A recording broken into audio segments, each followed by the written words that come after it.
শোনো শোনো প্রতিবেশীরা, তোমাদের পাড়ায় একটা বউয়ের উপরে এত অত্যাচার হচ্ছে, তোমরা কি সেটা মুখ বুজে সহ্য করবে? হে ভগবান, এই পাগল বৌমাকে নিয়ে আমি এখন কি করব?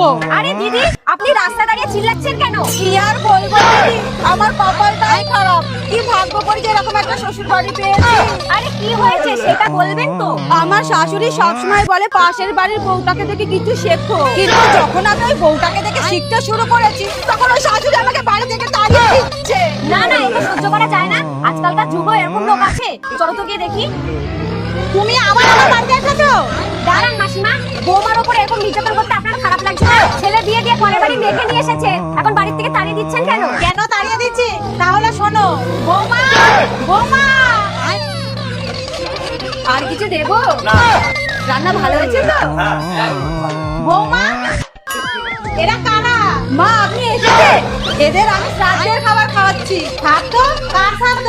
আপনার। মানে মা, আপনি বলেছিলেন না পাশের বাড়ির বউটাকে দেখে কিছু শিখতে, ও আজকে ওর শাশুড়ি শ্রাদ্ধ করছে, তাই আমি আপনার শ্রাদ্ধ করছি। আপনার প্রত্যেকটা কথা আমার মনে আছে।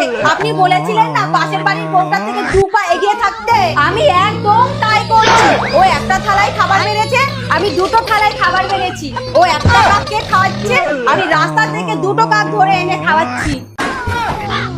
বৌমা, এইবার বলুন ওকে বাড়িতে রাখবো না বের করে দেবো? বলছি কি, আমাকে কাজ মনে পড়ে গেছে, আমি যাই। হ্যাঁ